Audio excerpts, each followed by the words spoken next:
So let's kick this off. These are our panelists. Instead of reading a bio, I'm going to ask each of them to introduce themselves, tell us who they are, what they do, and a brief note on their air-to-water heat pump experience.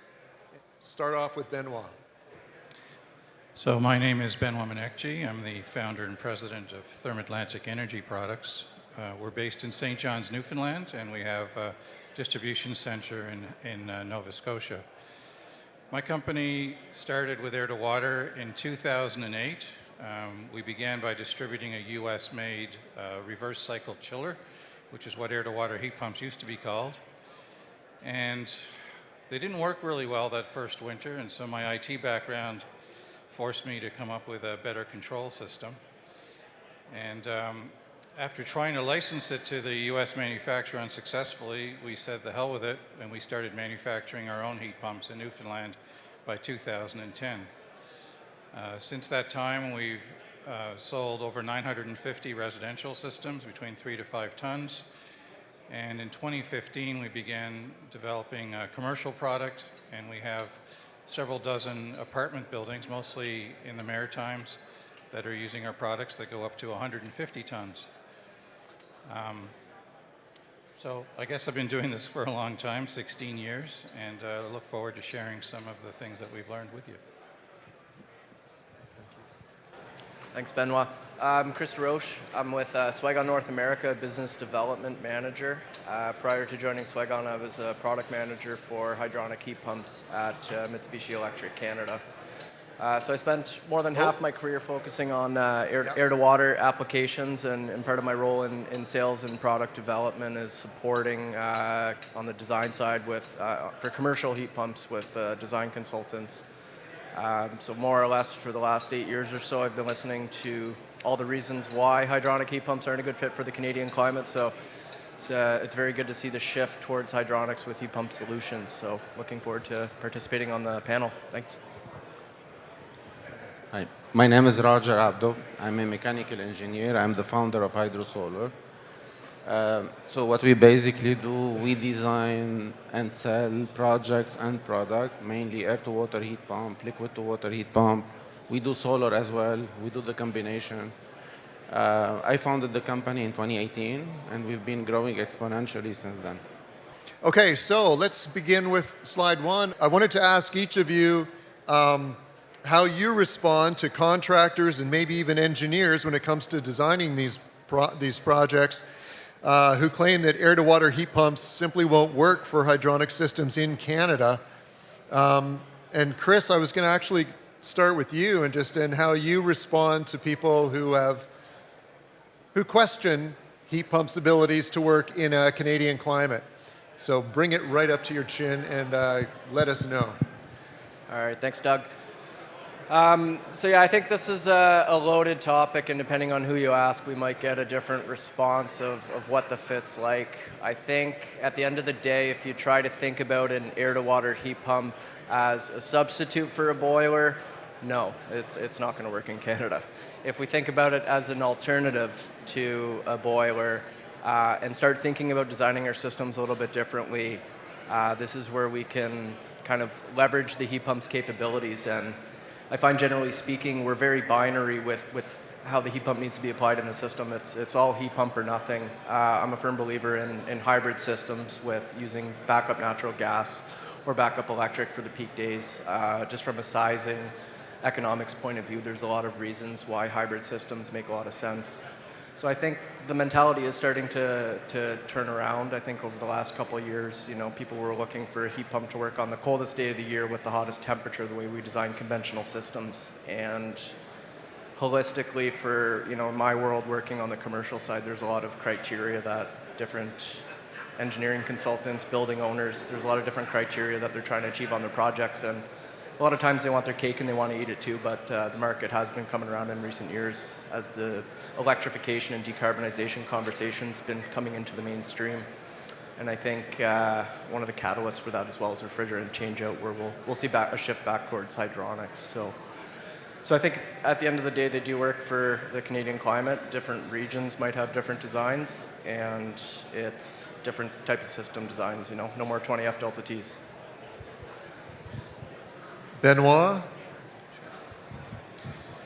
Well, we've been doing this so long that the market was originally driven residentially by in-floor heating, as you can imagine.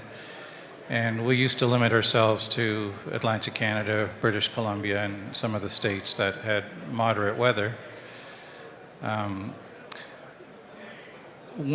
Eventually, our dealers on the West Coast started to explain to us that if the homeowner was going to buy air conditioning, they may as well get a heat pump. And that sort of changed everything because the payback was no longer being looked at just based on the savings. It was being realized that they would have to invest in a cooling solution as well. So if you're using cooling, it definitely works, and it's actually cheaper than buying two different systems. Over the last few years, since the cold climate inverter EVI heat pumps have been out, it's now opened the market to Ontario and most of the provinces. So it's a much larger market now than it was with the heat pumps that were available before. And you can point to installations you've done. If people ask you, do they work? Do they work? Well, it's a good question, and I guess it's an opportunity for me to make a little point about what our company does differently than everyone else. With my IT background, the very first thing that occurred to me when designing the heat pumps was, how can we measure their performance? And so right from day one, every single heat pump we've sold will tell you the input power, the output power, the COP, boiler use, net COP, and then it does a whole bunch of refrigeration analysis as well. And that's how we know whether they work or not. It's not based on a sticker or a report. It's based on real-time and historical data. So we have lots of proof. We have over 950 residential installs where we can show you how well they work. Okay. But they don't always work. I mean, sometimes things go wrong, and you have to be able to measure the performance in order to fix it. So there's that as well. Roger? Yeah. People still think they won't work? They do work if the design is properly done, installation is properly done, and the commissioning is properly done. So it's a low temperature hot water device, and to properly work, you cannot, let's say, retrofit an old house from the 50s using cast iron radiators with air-to-water heat pump. It doesn't work, You have to know the limitation of the heat pump and the operating condition of the system.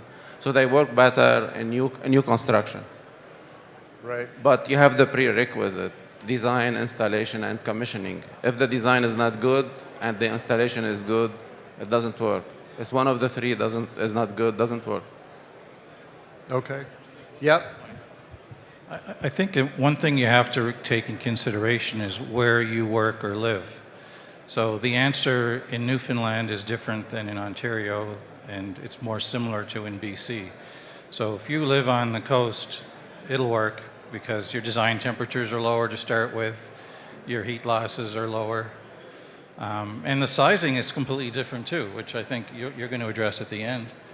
We've done 5-ton or 10-ton systems residentially for homes in Newfoundland that were 5,000-6,000 square feet, and done 10,000 square foot homes in Vancouver that were with a 3-ton heat pump. I mean, it really depends. So you have to take your local climate into consideration. It's not an answer that applies to everybody. Right. And we are in the GTA, so it's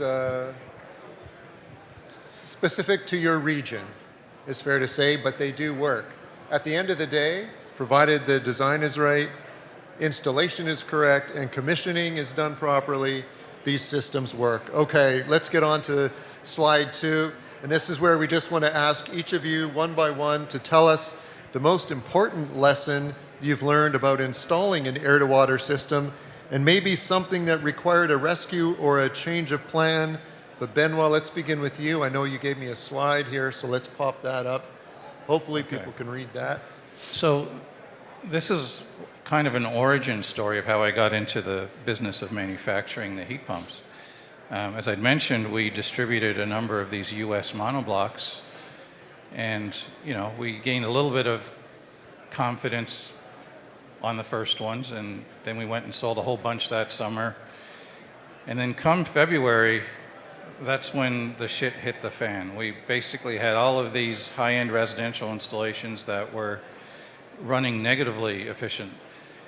And I wasn't an expert in this stuff back then. I didn't know what was going on, so I used my IT background to set up some internet-based monitoring on water temperatures and current consumption and stuff. And within 2 or 3 days, I realized what was going on. And it's something that, I don't know if you guys have run into this problem, and maybe it's more prevalent in coastal climates where defrost is more prevalent. You know, as you get closer to the 0 degrees Celsius, you get more defrost. But what was happening was the heat pump was going into defrost more frequently because of freezing rain and being closer to the freezing point. And if you don't already know this, the heat pump reverses and it actually cools the buffer tank to melt the snow and ice outside. And so what was happening is you would have a tank that, you know, you might want 110 degrees water going to your floor, and defrost would come in and it would drop down to 80. And if the whole time that this was happening, there was a building load on, you know, maybe it was after dark and all the heating kicks on. And so what was happening was a situation where the tank temperature was not able to get back up here. And after a while, the auxiliary boiler would kick in, and it would stage very quickly to 3rd or 4th stage. And so you might have an electric boiler that's running at 18 kilowatts. You have your heat pump that's running 24/7 trying to get the tank temperature up. And the end result was actually negative efficiency. It's hard to believe that that could happen, but it would happen, and it would get stuck in this sort of place for you know, days. And so my solution to it, and it's what's on the drawing there is in a circle, is I put a 3-way diversion / mixing valve on the return. I could go on the supply just as easily. And what it does is it allows you to bypass the buffer tank in diversion mode. So the simple lesson learned was that if the tank temperature drops too much, let's say 10 or 12 degrees below target, close the diversion valve, bypass the buffer tank, allow the heat pump to defrost and to recover the tank temperature rapidly. And depending on how cold it is outside and how close you are to the balance point, actually prevent the boiler from coming on for a certain period of time. So you can actually filter out the nuisance calls for the boiler. So if it wasn't for that initial problem that I solved, I would not be standing here today selling heat pumps and making them. Yeah. Very good. Chris, I know you had some slides on... Yeah, actually, I have something to add on this too. Like just for everyone who's maybe not familiar with heat pumps and defrost and how they work. But you know, we have a heat pump, call it 10 tons worth of heat pump that's providing heat into the buffer tank. And when we go into defrost to melt the frost and ice off the coil, we're turning that machine into a chiller. So now we're actually chilling the buffer down, which is what Benoit was referring to. But sizing the buffer tank is very important because the bigger the buffer tank that we put into the system, the less of a change of temperature we're going to see in that tank. But what a lot of even consulting engineers on my level that I talk to don't think about is if you have an air-cooled chiller, when we're putting this machine in defrost at 10 tons, we're cooling down the buffer tank at a rate of 10 tons. But that chiller has 10 tons of capacity at 95F. But we're not defrosting at 95F, we're defrosting around freezing when we have humidity in the air. So we get 20 to 25% more capacity. So now we have 12 tons of heat we're pulling out from the buffer tank. And I like this valve here as well because at the same time, our hydronic system doesn't care what temperature water's in the system. We just have valves that are asking for more water for space heating. And when I was doing the monitoring, the surprising thing was, and if you guys know your boilers, you can confirm this. If an electric boiler is set up for an in-floor heating system, you'll probably set it with a differential of 10 degrees or something. So it's expecting to take, 100-degree water and heat it up to 110. That's what it's designed and programmed to do. But if the tank temperature drops to 80 degrees, it has to raise it 30 degrees. And that's why they were running 24/7. So even with the boiler running and the heat pump running, you still weren't able to heat the house because the design temperature wasn't being met. Yeah. So I'm surprised not everybody does this. Let's put it that way. Busy looking slide here. This is for one of the more favorable cases of sizing heat pumps. This is Vancouver. But these two charts, the one on the left is showing us the heat pump capacity, which are those two curves. So, we're always trying to size for the worst case example, but a lot of the discussions that we have with our clients, depending on the region, I love just downloading the weather data for the local climate and saying, Toronto, below -10°C, we spend about 250 hours a year. Vancouver, below freezing, below 0°C, Vancouver spends 100 hours a year below that. In the Maritimes, below -10, you're talking 200 hours, 2 days, right? And again, this doesn't happen all at the same time. It doesn't happen for 2 continuous days. It's an hour here and there throughout the night, and your buffer tank in your system's going to help you out with that.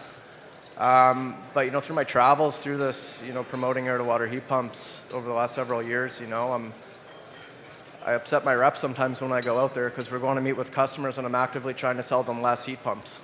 And we're saying, use less heat pumps. Don't size it for the worst case. Don't size it right on the edge of the operating map. We have products that can work down to -20 Celsius, and we're recommending, design for -10 because that's still covering 97, 98% of the hours. So it's important to look at the sizing. We can use backup heat at the same time as the heat pump to still input some capacity into the system or do a switchover. So controls integration is going to be very important.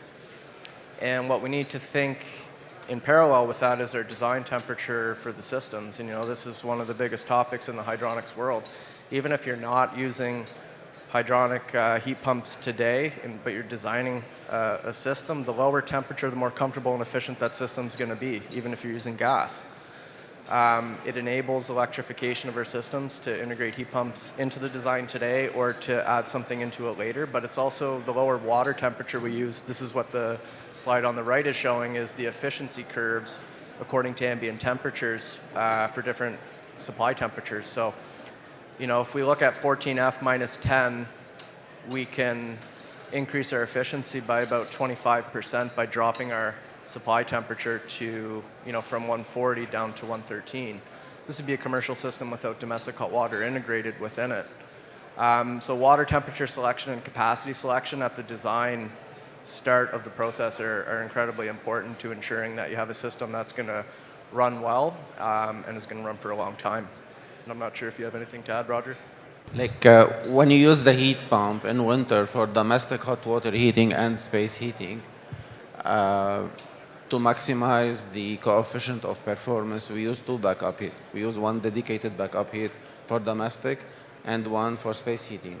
Because if the heat pump is busy doing space heating and someone decides to take a shower, you can still use the heat pump for space heating and use a small backup for domestic. If you have one backup and you have 2 applications and you have peak demand at both, the boiler and the heat pump will run together and you get no saving, you get negative saving, like the case Benoit spoke about. Okay. Yeah. Let's move on to question 3. We're talking design and control strategies. And what do you feel is the most important lesson to share with contractors that are new to air-to-water, which is almost everyone?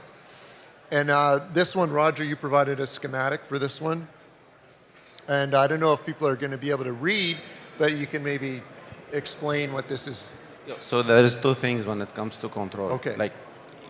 It's not the same mindset as air-to-air heat pump. So you don't have the same control interface like W1, WT, Y1, Y2. It's a unique and different control interface. And the second lesson is make the front end simple and the back end can be complex, can be complicated. So the user interface has to be user-friendly and as simple as possible. Like the back end is more complex, is more complicated than a regular heat pump. So an air-to-water, basically, air-to-water heat pump, very different from an air-to-air. Yes.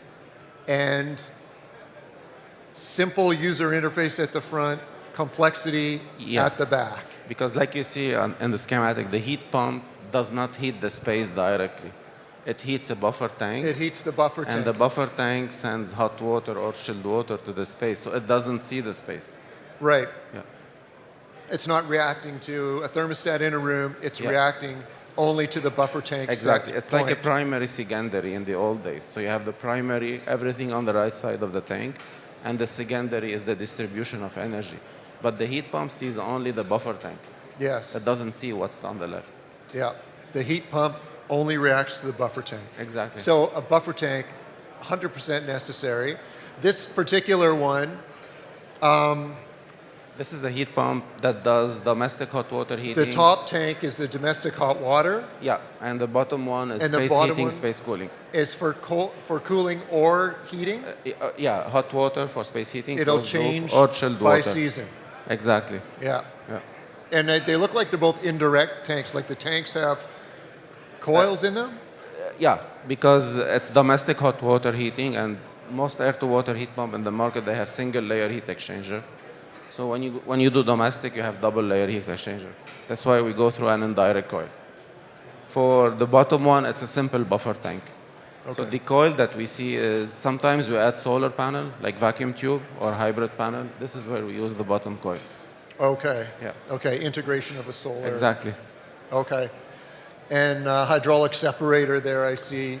This is for cooling. So the challenge when you do a tank like this, when you send chilled water at 45 degrees Fahrenheit at the top of the tank, because of the stratification, like if you pull chilled water from the top, you won't have 45 degrees. You will have 52, 53, 55. Now, some fan coil do not dehumidify at 55 degrees Fahrenheit supply temperature. So this is where we use the hydraulic separator. It's like taking chilled water directly from the heat pump to the fan coil. It's for humidity management in the summer. Okay. Okay. Yeah. Again, that three-way. So diversion I valve. use the same drawing here, but I wanted to introduce a few things. I'm not going to spend much time on them because I realize there's some more basic things that I'd like to talk about. But I wanted to show that the same three-way valve that I introduced last time, used for buffer tank protection, as I call it, can also be used for mixing in the event that you have solar or biomass boilers heating up the buffer tank. So for example, if you have a wood boiler, a pellet boiler that you like to use, it's going to heat the buffer tank to maybe 180 degrees. You want to be able to mix that water temperature down for the in-floor heating system or the radiant panel system. So the same valve that was there can now mix as long as you have a modulating actuator on it. Later when we talk about cooling, I'll show how the same valve is used in chilled water applications. But getting to basic advice on control strategies, I think that you have to pay very close attention to how you control the backup boilers. I've had a number of discussions here at the show so far today, arguing with people about putting heating elements in a buffer tank, for example. And I'm a strong proponent against that idea. I believe that you should put your boiler after the buffer tank. And the reason for that is that the only real purpose of the buffer tank is to store energy efficient water.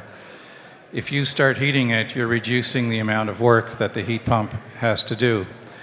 If you think about a boiler going after the buffer tank, let's say in a in-floor heating application with a delta T of 5 to 10 degrees, if there is a call for the boiler to help out, during defrost or below the balance point, what you're getting is water flowing from the buffer tank, let's say at 100 degrees. It gets boosted by the boiler to 110, and then it comes back to the buffer tank at 100 degrees. So you haven't actually had a negative impact on the efficiency of the system, other than, of course, using the extra energy.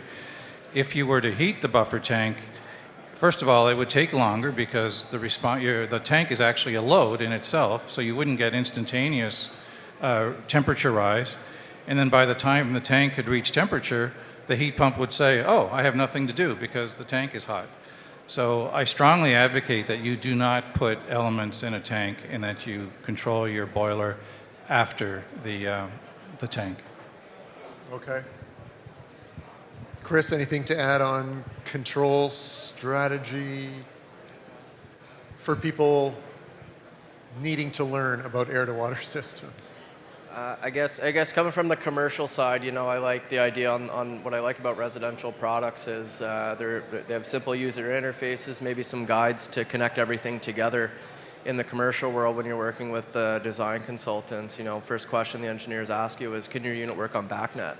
Can you which? Can your unit work on backnet, on BMS? They want to connect it. And then the next question is, okay, well, where's your points list, and they want to see a list this big of all the different things that they need to control. And I think the better projects and better solutions you can offer are ones where you're having controls contractors interfacing with for the least amount of possible time, and leaving as much controls as you can internal to the machines is going to alleviate a lot of headaches. Because again, controlling a boiler on BMS might be relatively simple, but when you have a lot more parameters inside, like our commercial heat pumps have, 10,000 parameters inside for all the calculations that we're doing, and backnet points lists that customers can connect to are, over 100 different points that they can connect to. So it can get quite complicated very quickly, and you change one variable, now you're affecting another one. So yeah, I think just the more you can simplify it from the user end and simplify is the more successful that you're going to be overall and prevent nuisance issues. Yeah. That's a common theme today. Keep it simple. Okay. Let's get on to, this one was... Oh, that's the right one. Okay. We're going to talk here, still beyond control of the system. So I brought this, this is a screen capture of the internet monitoring that we provide. For those of you who've read the Modern Hydronics special edition article, the feature article, which was on the low-income housing with low-cost heating, I think, something like that.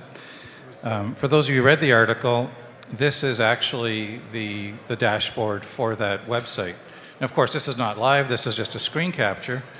But you can see from it that heat pump number 2 is running right now. It's using 4.3 kilowatts. It's putting out 23.9 at a COP of 5.6. So it was running in the summertime. The buffer tank has a target of 110 right now, and it's actually reached that set point. You can see that there's an electric boiler for backup. You can see there's an ECM smart circulator that's running at 22.5 gallons per minute. And despite the fact that this building is a heat only, that flow rate is actually heating the indirect tank below. So in this particular installation, where it's a multi-unit residential application, there was a lot of emphasis on being able to electrify the domestic hot water all year round. So right now it's purely a domestic load. So we're preheating the tank to 105 degrees right now. And then that 105 degree water is entering 2 hybrid heat pump water heaters, which are effectively boosting the water temperature to 123 degrees right now. And they're only using like 370 watts each to do that. So this is an example of a domestic hot water hydronic cascade, or airdronic cascade as I like to call them. Yes. So we're using air to water and hydronics to preheat, and then we're relying on basically a forced air-to-water heat pump to boost it. But anyways, getting back to controls, this is an example of what I hope will be normal 5-10 years from now. The idea that not just a homeowner, but more importantly, the contractor can go and instead of getting in his truck and driving all the way over there, can just see what's going on. And if you can go to the next slide. Okay. Can I just say, I just wanted to mention these numbers here has to do with the recirc. Is that right? So recirc is of course required in commercial applications and multi-unit. So we're actually measuring the load of the recirc system. And the reason we can do that is that we use Velo smart circulators, which have Modbus support, and our controls are Modbus enabled. So we're able to get the flow rate from the circulator, and then we just have 2 temperature sensors. One, of course, is the outgoing water temperature, was 123, and the other is the return temperature of 115. So if you do the math, you figure out that 2.2 gallons per minute with a delta T of 8 degrees works out to 2.7 kilowatts. So that's basically what that's doing. And just the this little fan coil that you put over there. Sure. So in that mechanical room, we threw in a 2-pipe hydronic fan coil because the 2 domestic hot water heat pumps, you know, they'd like air temperature to be in the 15 degrees or preferably closer to 20 degrees Celsius. Now, during the summer and the shoulder periods, that happens naturally. But in the middle of winter, those are acting like air conditioners, right? They're cooling and dehumidifying the air. So in those cases, we use the fan coil to boost it. Now, having said that, after doing the first pilot installation for this contractor, I suggested that in future buildings, they get rid of the fan coil and buy a $20 fan at Walmart and point it at the radiant manifold, because it wasn't insulated anyway. So you can get a much cheaper fan coil doing it that way. Okay. Okay, so this, I wish we could zoom in on this, but this gives you a snapshot for the technicians out there of what we've been providing for 15 years online. It gives you refrigeration and hydronics analysis, both in real time and historical. So if you look at the top graph, you see all these little peaks. Bear in mind, the screen was captured this summer, so we're only talking about domestic hot water loads. And what you're seeing is the lower part of the graph is the energy in and liquid subcooling as well. And then the higher peaks of the graph are your output. And then the difference between the low peak and the high peak is the efficiency of the system. So in the summertime, that system is running at an efficiency of close to 600% because it doesn't have to do much work. If you go to the lower graph, that's showing you the historical data for the hydronic system. So it's showing you things like buffer tank temperature, supply temperature, domestic preheat temperature, outgoing domestic hot water temperature, as well as recirc. And then at the bottom, you can see all of the real-time values there. So, you know, in my mind, obviously not everyone's going to get this level of monitoring instantly in the industry, but it's important. I mean, if you don't have some form of diagnostic or monitoring data, you're not going to be able to not get sued, you know, when things stop working. If you don't know what's wrong, you can't fix it. So this is a really good way for hydronic professionals to learn from their mistakes and then to improve upon them.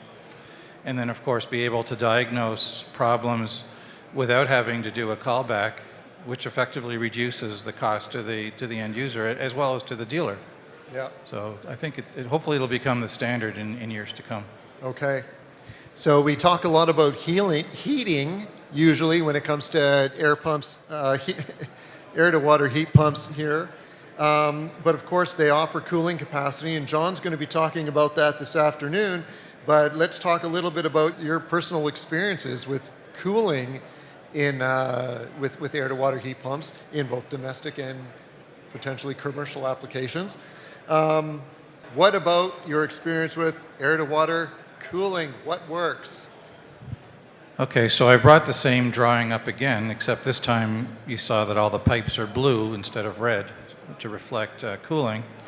So this is just a simple way of showing how an air to water heat pump system can do two different things. If you set your buffer tank target to 42, 45 Fahrenheit, those are condensing water temperatures. That's what your air handlers, your fan coils, and your dehumidification coils need to do sensible as well as latent cooling. So you'll see that we have two pipes coming right off of the buffer tank to do that. But then if you follow the circuit to where the boiler is and everything on the system side, you'll see that that three-way mixing valve is now in a mixing position. So what it's doing is it's taking the return water temperature, which is warmer, and it's mixing it with the chilled water temperature from the tank. And with our system, we provide an optional dew point, set point controller. It looks like a thermostat. You set it up in your main living area. And what it does is it transmits the dew point to our controller, and then our controller modulates that mixing valve so that the water going to the radiant panels is a few degrees above the dew point so that you don't get condensation. So, and again, the reason I use this slide redundantly is just to show you how something as simple as one three-way valve can do all of these magical things for you. As far as tips for contractors getting into this, there's some mistakes that God knows I made early, 15 years ago or more. And that is, you cannot cool one or two rooms in the house. So, the homeowners would say, we don't need cooling in this room and that room. We just want it in the living room and in the master bedroom. And so, the mistake that I would have made back then we would have sized, an undersized cooling system, only to realize that it was trying to cool the whole house down, because unless you sealed every door and room and had separate returns, you can't possibly cool 1 or 2 rooms in the house. So you really do have to size your cooling system for the whole building. And then also beware. I mean, chilled water is not as effective as direct expansion when it comes to sensible cooling.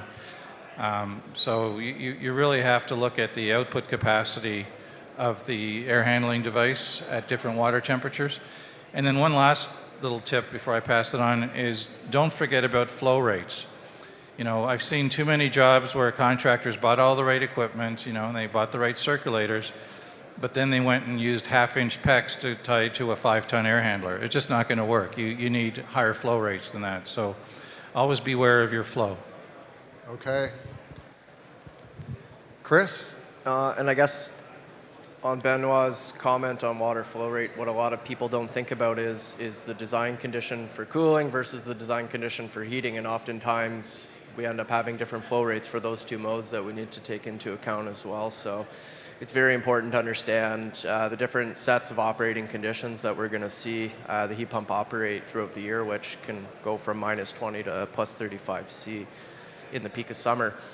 I think, on the cooling side, there's, cooling is more of a luxury compared to heating, but that's, at least in commercial projects, usually we see if you're going to put in a hydronic heating system nowadays, we're putting in a heat pump that can do both heating and cooling. So we're typically talking about fan coil units. There's different solutions we can implement on the wet side with heating and cooling. Swegon makes chill beams, which is a fantastic way to have high efficiency cooling solutions in our buildings. You can use chill beams for heating as well. So different applications will call for different requirements, but at the end of the day, just taking into account the design and sizing your heat pump properly for either cooling or heating in terms of the total capacity that's available, that's going to be really important. And decoupling your ventilation as well from your building, maybe with the hydronics, is another important strategy where you can enable high temperature cooling as well to maintain thermal comfort but have higher efficiencies overall. Okay, Roger. What's also important is when you do cooling, like if your cooling coil requires 45 degree Fahrenheit, like when you go to the tank, you go at the bottom and you leave at the bottom. So you don't have stratification. So chilled water tank, Yeah, pull from the bottom of the tank. Exactly. Because this is the coldest temperature. That's the coldest water is at the bottom. Yeah. And the selection of the cooling coil, like commercial project, like high-end residential, when you select the cooling coil, it has to be selected to dehumidify at 45, 47 degree Fahrenheit. Because like Benoit said, it's not like direct expansion. You will never get 38 degree Fahrenheit. You get 44, 45 degree Fahrenheit. So the coil has to dehumidify at this temperature. And the coils are bigger? I don't know how to describe they it. add but rows. To You get have more rows. To get the required dehumidification? It's the heat exchange area of the coil that has to be larger. Either more rows, more fins, or bigger cross-section. Okay. Yeah, Benoit? So again, you have to think about where you live. I mean, we export our product all across the United States, and if we have a customer in the middle of the desert, they don't have to worry about dehumidification. Sure. They can just use radiant cooling. I'm thinking about my friends here in the GTA. Sure. Yeah. I mean, oversizing a coil, like you have to remember what business you're in. You're in the hydronics business. You get to control the water temperature. You get to control the fan speed, right? So you can make that device do whatever you want it to do, but your life is going to be a lot easier if you oversize the coil in the first place, because then you can deal with inadequate flow rates and inadequate airspeed. So it's yeah. Okay, so cooling, it can be done, and a few tips on how to make it a little more efficient. All right, so finally, we're going to talk about economic feasibility. I think that's what has been a barrier, I think, maybe to the adoption of some of this, because it can be expensive. Maybe it doesn't have to be, but it can be. So the cost of these systems need to show a payback for customers. So what has your experience taught you about this aspect of air to water? And Chris, what can you tell us about this slide in a sentence or two? Okay, yeah, this was maybe too busy of a slide to put in here to talk about economics. If you're talking about comparing an electric boiler to any kind of heat pump, a heat pump's a no-brainer. But the way I like to break it down, though, if we want to decarbonize and electrify our systems, which is the way our market's going, and we want to keep those systems hydronic, our only real two choices is some kind of air-to-water heat pump or an electric boiler. That's how we can keep those systems water-based. So if we're comparing to an electric boiler, our efficiency for an electric boiler is 100%. The heat pump COP is anywhere from 200% up to 500 or 600%, depending on what the conditions are.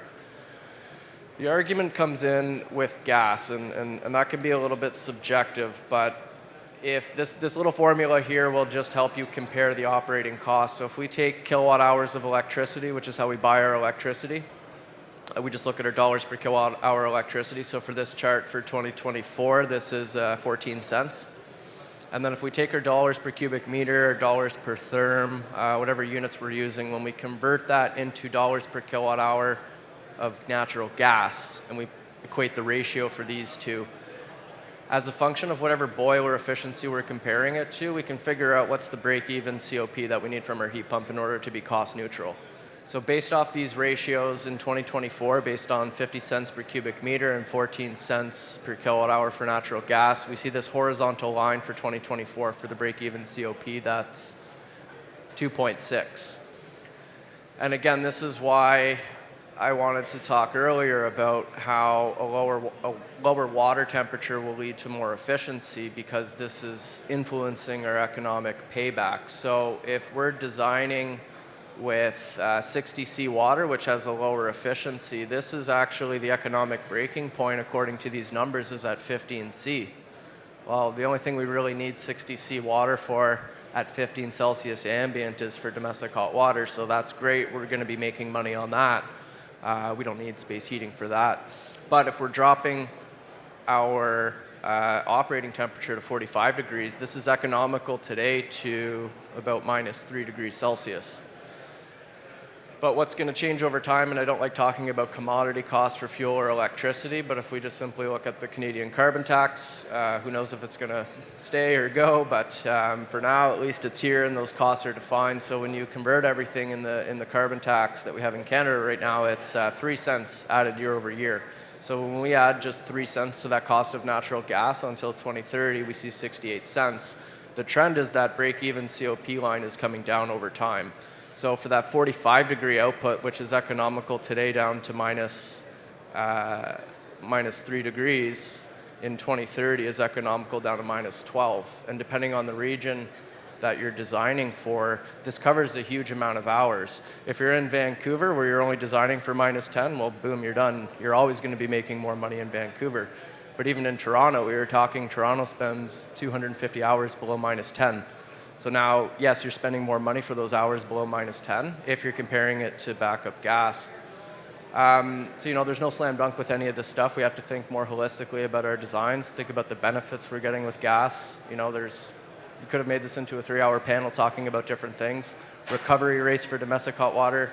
There's no heat pump solution in the market that can match that for, a 200-suite condo unit. So again, it's thinking holistically and different measures that are going to be important to different types of customers. So, thank you for that. That was a lot of math, but it actually even made sense to me. So thank you for that. I hope so. Roger, Yes. I know you did some simulations. Again, this will be hard to read, but maybe you can give us a sense of what math went into this. Yes, so it's a blog that is available on the website. So we took a 2,000 square feet home, like typical Canadian home, that has a demand of around 10 kilowatt space heating, which is like 35,000 BTU per hour. And we simulated a 5-ton heat pump that does domestic hot water heating and space heating. So a 5-ton heat pump doing space heating and And domestic. domestic hot water heating. And every time we run the model and we change the location of the city, we did this for multiple cities in Canada and in the US, and we came to this table. So when the heat pump does domestic hot water heating and space heating, you have around 60% saving. 60% Yeah, between saving. 55 to 63, 64. So depending on the weather, you know, like what type of energy available, you have gas, natural, like propane or electricity. So it's multiple cities. So the payback that I calculated doesn't include labor, it's just material cost. But the saving, the percentage saving is close to reality. So when we measure, like Benoit does, like with the backnet or control system, it's a bit less. So we calculate, let's say 60%, what we get real saving, 52, 53, 54, in that range. I think the 7% is the pumping power, like the heat loss, stuff like that. But when we do the two applications, domestic hot water heating and space heating, we have around 50% saving when we compare it to a boiler. Okay. Significant savings to be had. So we the use payback. Yeah, the simulation was done with a heat pump that can go down to minus 25 Celsius or minus 30. And the way it was selected, that the output of the heat pump at minus 25 equal the heating demand of the house at minus 25. Okay, so that's a cold climate heat pump at one of the more modern. This is type how of the heat model pumps. was done.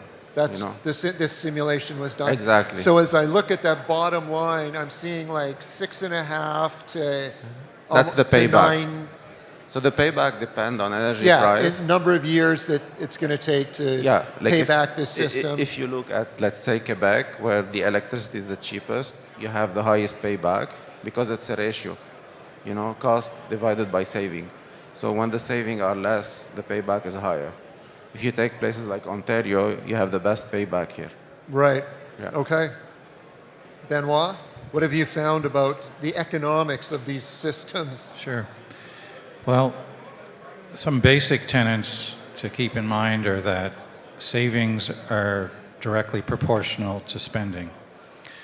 So if you have a big house with a big heat loss, you're going to save more, dollar-wise. What you have to also remember is that when it comes to the cost of a hydronic heat pump installation, it doesn't really change much within, as long as you have one heat pump. So whether you have a 3-ton or a 5-ton heat pump, the cost is going to be within a couple $1,000s of the installation. So if you can, you know, save a 5,000 square foot house, you know, $4,000 a year, the cost of the heat pump is the same as the house that's super energy efficient and saves only $2,000 a year. So the payback is going to be proportional to how inefficient the house is and how big the heat loss is. True. But the other thing that I'd mentioned earlier, which I really learned from my dealers on the West Coast about 10 years ago, was that if you're talking about new construction where you can design a heating and cooling system, you no longer have to justify the cost of the heat pump based on the savings, because they were going to spend so much money on air conditioning anyways. So that completely changes things. You know, all of a sudden you're talking about only having to recover $5,000 on an installation instead of $15,000 or $20,000. Okay. So that's important. The last thing I'll mention is that where we do a lot of commercial work in the multi-unit residential market, we've become very aware of how much domestic hot water is worth. So usually domestic hot water isn't even on the radar when you're thinking about residential. And certainly if the cost of upgrading a hydronic installation are too significant, the payback on domestic would be difficult. But you can use some really simple techniques, like using reversed indirect tanks. That's using an indirect tank as a buffer tank. You know, it only costs you about $900 to $1,000 more to do a job that way, and you get domestic preheat. And then if you combine that with a hybrid heat pump, you now have a fully electrified domestic hot water source. And it now, and it does it all year round. So in the summertime, you still have the ability, and there you're operating at 500-600% efficiency. So it brings the overall COP up annually, and then of course reduces the payback time. To give you some metrics, in Atlantic Canada, most of our residential installations have a payback period of 3.5 to 5 years. And on the West Coast, it usually takes longer because their heat losses are larger. So there's that. Okay. Yeah. That's it for questions. Thank you guys very much. I'm going to tell everyone here, yeah, thank you.